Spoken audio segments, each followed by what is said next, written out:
दोस्तों, क्या आपको पता है कि इंडिया का फ्लावर कैपिटल क्या है? मुंबई, दिल्ली? जी नहीं, असल में बेंगलुरु को इंडिया का फ्लावर कैपिटल कहा जाता है और वहां बरसों से फ्लोरिकल्चर बसा है। अब आप सोच रहे होंगे कि यार ये वीडियो की शुरुआत में जनरल नॉलेज का सवाल क्यों पूछा जा रहा है? देखिए, वो इसलिए क्योंकि हम जिस स्टार्टअप की आज बात करने जा रहे हैं वो फूल बेचते हैं, लेकिन फूल नहीं है। फ्लावर समझे क्या? फ्लावर नहीं, फायर है। जी हाँ, होवू फ्रेश शार्क टैंक इंडिया के सीजन 2 का पहला पिच था और पहले ही पिच में उन्होंने शार्क्स में बेस्ट डील के लिए लड़ाइयां करवा दी। फूल जैसे पेरिशेबल्स बेचने वाला ये स्टार्टअप होवू फ्रेश महीने भर में 1 करोड़ रुपए तक के सेल्स कर रहे हैं। खुद शार्क्स भी ये देखकर हैरान रह गए। लेकिन बात यहीं पर नहीं रुकती है। होवू फ्रेश तो सिर्फ एक ब्रांड है, लेकिन उनका फैमिली बिजनेस असल में इंडिया के बाहर देश विदेश में पहुंच चुका है। तो इतने नीश इंडस्ट्री में काम करने वाला ये स्टार्टअप आखिरकार ऐसा कर क्या रहा है कि इनके सेल्स 1 करोड़ तक जा पहुंचे? आज के वीडियो में हम होवू फ्रेश के फाउंडर्स यशोदा करुतुरी और रिया करुतुरी के बारे में जानेंगे और साथ ही उनके बरसों से चलते आ रहे फैमिली बिजनेस के बारे में भी जानेंगे और उनके बिजनेस का सीक्रेट सॉस और उनका यूएसपी समझने की कोशिश करेंगे। ये वीडियो हमने नेट स्पेस इंडिया के साथ मिलकर बनाया है, जिसके बारे में हम बाद में बात करेंगे, तो वीडियो को आखिरी तक देखना मत भूलिएगा। हमेशा की तरह स्टार्टअप एनालिस्ट पर आपका स्वागत है, जहां हम बिजनेस, स्टार्टअप और एंटरप्रेन्योरशिप से जुड़े वीडियोस बनाते हैं। यशोदा करुतुरी और रिया करुतुरी दोनों बहनें बेंगलुरु से हैं और दोनों के एजुकेशनल बैकग्राउंड्स काफी दिलचस्प हैं। यशोदा ने इंटरनेशनल स्कूल बेंगलुरु से 2012 में डिप्लोमा किया। उसके बाद वो विलायत चली गईं, जहां 2016 में उन्होंने अमेरिका के वॉशिंगटन यूनिवर्सिटी इन सेंट लुइस से अकाउंटिंग में बैचलर्स की पढ़ाई पूरी की। उन्होंने उसी इंस्टीट्यूट से अपनी मास्टर्स की पढ़ाई भी पूरी की और उनके पास Hong Kong university of science and technology से भी इकोनॉमिक्स एंड स्ट्रैटेजी में बैचलर्स की डिग्री है। उन्होंने 2016 में कुछ वक्त केपीएमजी में भी गुजारा था, जो कि एक अकाउंटिंग फर्म है। अपनी बहन की तरह रिया भी विलायत चली गई और उन्होंने स्टैनफोर्ड यूनिवर्सिटी से बैचलर्स ऑफ साइंस पूरा किया। उन्होंने times of India, Deccan Herald और द ओडेसी जैसे प्रख्यात पब्लिकेशंस में एज अ राइटर काम किया। इंडिया वापस आने के बाद वो कई इंस्टीट्यूशंस और ऑर्गेनाइजेशंस का हिस्सा बनी, जहां बिजनेस और मेंटोरशिप प्रोग्राम किए जाते हैं। इसमें ब्लूम वेंचर्स द्वारा launched lead tribe, teacher starts, Pitchin dot club ऐसी कई संस्थाएं मौजूद हैं। अगर आप इनके स्टार्टअप के कोर आइडिया को देखेंगे तो उसमें भी कंपनी से ज्यादा एक इनिशिएटिव दिखाई देगा और इसी इनिशिएटिव पर कंपनी खड़ी है। दोनों बहनें फ्लोरिकल्चर के बैकग्राउंड से आती हैं और ये शायद इनके नाम में भी झलकता है। एक और दिलचस्प बात आपको पता चलेगी अगर आप उनकी वेबसाइट को चेक करते हैं तो डिजाइनिंग के नजरिए से वेबसाइट शायद थोड़ी इंफीरियर लगे, लेकिन इसमें जानबूझकर एक ऑर्गेनिक थीम रखी गई है जो उनके बिजनेस के साथ में मेल खाती है। फूलों के अलावा ये पूजा के सामग्री का सामान जैसे अगरबत्ती और धूप भी बेचते हैं। इन्होंने 2019 में 10 लाख रुपए के एंजल इन्वेस्टमेंट के साथ में होवू फ्रेश शुरू किया था। कन्नड़ में फूल को होवू कहते हैं और इसीलिए इन्होंने अपनी कंपनी का नाम भी वही रखा। हालांकि वो अपने पिता की वजह से अपनी पूरी जिंदगी फ्लावर बिजनेस में रहीं और उन्होंने ग्रेजुएशन के बाद बिजनेस में काफी वक्त बिताया। उनके पापा के रोज फार्म्स के सेटअप भी हैं। उन्होंने 1994 में फ्लावर बिजनेस शुरू किया था, जब यशोदा का जन्म हुआ था और उन्होंने एक रोज फार्म से शुरुआत की थी। अब यहाँ पर गौर करने वाली बात यह है कि उनके पिता रामकृष्ण करुतुरी कोई ऐरे गैरे नहीं है, बिजनेस की दुनिया से हैं। उनकी कंपनी करुतुरी ग्लोबल दुनिया में कट रोज की सबसे बड़ी उत्पादक है। उन्होंने बेंगलुरु से शुरू किया और इथोपिया और केन्या जैसे देशों में भी मौजूद हैं। यहां तक कि 90s के दशक में केन्या में बसा उनका फार्म दुनिया का सबसे बड़ा रोज फार्म था।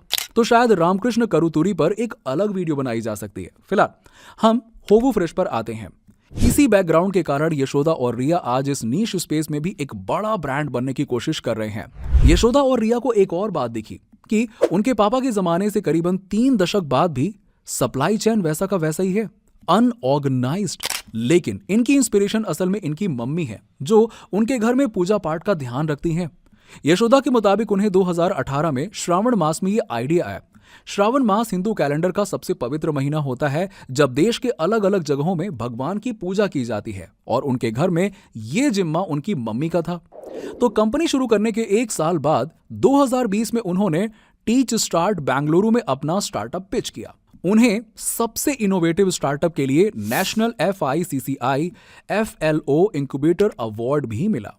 उन्हें SOS.VC नाम के early stage venture capital firm से pre series A funding round में 6.25 करोड़ रुपए मिले। तो आप देख सकते हैं कि शार्क टैंक जैसा मंच इन्हीं के लिए बना था। होवू फ्रेश शार्क टैंक के सीजन 2 का पहला ही पिच था और उन्होंने शुरुआत ही धमाके से की। जब वो शार्क टैंक में आए थे तब एवरेज मंथली सेल करीबन 65 लाख रुपए थी और अगस्त के महीने में उनकी सेल ने 1 करोड़ रुपए का मार्क क्रॉस किया था। अगस्त में रक्षाबंधन, जन्माष्टमी, स्वतंत्रता दिवस और गणेश चतुर्थी जैसे कई त्योहार और उत्सव आते हैं, जिसकी वजह से सेल्स में भी इसका असर दिखाई दिया।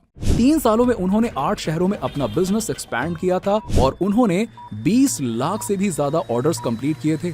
वो 300 मंदिरों और 500 किसानों के साथ मिलकर काम करते थे और वो बिग बास्केट, स्विगी और जेप्टो जैसे सारे मेजर ई कॉमर्स प्लेटफॉर्म पर भी अवेलेबल हैं। नंबर्स देखकर शायद आपके दिमाग में ख्याल आ रहा होगा कि ग्रोथ से कंपेयर करने पर इनकी रफ्तार उतनी भी तेज नहीं लग रही है, लेकिन इसका जवाब दोनों फाउंडर्स ने अपने पिच में दिया। यशोदा और रिया का मानना है कि go fast and break things का मॉडल उनके बिजनेस में काम नहीं करेगा। शार्क टैंक पर जितने भी ई कॉमर्स बिजनेस आते हैं ये सब अपने अपने डोमेन रजिस्टर करते हैं, सबका खुद का वेबसाइट होता है। अगर आप भी अपनी वेबसाइट शुरू करना चाहते हो तो नेट स्पेस इंडिया आपका वन स्टॉप शॉप है। एक वेबसाइट चालू करने के लिए आपको डोमेन नेम के साथ वेब होस्टिंग की भी जरूरत पड़ती है। नेट स्पेस इंडिया के लिनक्स होस्टिंग प्लान में आपको वेब होस्टिंग के साथ डोमेन नेम भी मिलता है। इनके सारे प्लान मालवेयर से प्रोटेक्टेड होते हैं। एक्रोनिक्स भी बैकअप के साथ आता है ताकि आपकी वेबसाइट गलती से डिलीट हो गई तो आप वो वेबसाइट को रीस्टोर कर सकते हैं बिना किसी शुल्क के। इनके हर प्लान में आपको SSL सर्टिफिकेट मिलेगा जिससे आपकी वेबसाइट हर दम सिक्योर्ड रहेगी और आप सिर्फ ₹1 में हमारे special coupon code 1RS use करके डोमेन ट्रांसफर भी कर सकते हो। जी हाँ, सिर्फ ₹1 में। तो डिस्क्रिप्शन में दिए गए लिंक पर जाइए और हमारे स्पेशल कूपन कोड स्टार्टअप से लिनक्स शेयर्ड होस्टिंग और विंडोज शेयर्ड होस्टिंग पे 10% तक डिस्काउंट पाइए। होवू फ्रेश का सबसे बड़ा यूएसपी उन्होंने ऑनलाइन में होने के कारण ही सॉल्व किया। इंडिया में खासकर जब पूजा के सामान की खरीदी खास दिन पर ही होती है। हालांकि कुछ घरों में पूजा हर दिन भी होती है और उन दिनों सुबह मंडी से फ्रेश फूलों को खरीदा जाता है। अब क्योंकि फूलों को भगवान के सामने अर्पण करने होते हैं तो उनकी फ्रेशनेस को कम से कम कुछ घंटों तक बरकरार रखना जरूरी होता है। लेकिन होवू फ्रेश और 2 कदम आगे है। इन्होंने फूलों के फ्रेशनेस को बरकरार रखने के लिए उनकी लाइफ स्पैन को कई प्रोसेसेस द्वारा 15 दिनों तक एक्सपेंड कर दिया और इसी वजह से वेस्टेज को इंडस्ट्री के स्टैंडर्ड जो कि 40% है वहां से 2% लेकर आए। लेकिन इनका सबसे बड़ा एडवांटेज और वो मेन वजह है जिसके लिए शार्क टैंक भी 50 करोड़ के वैल्यूएशन पर मान गए, वो है first mover advantage.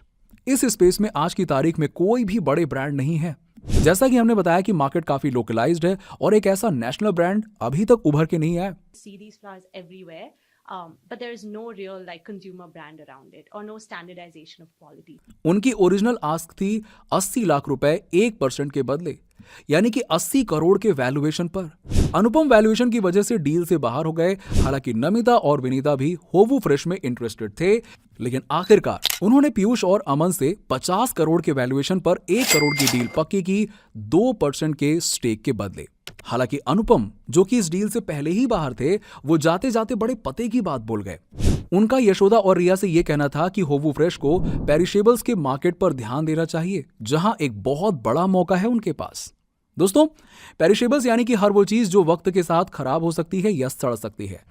Ministry of food processing industry के मुताबिक इंडिया में हर साल 400 मिलियन मैट्रिक टन के पेरिशेबल्स का उत्पादन होता है और इसमें फल, फूल, दूध, मछली, मीट सब शामिल है।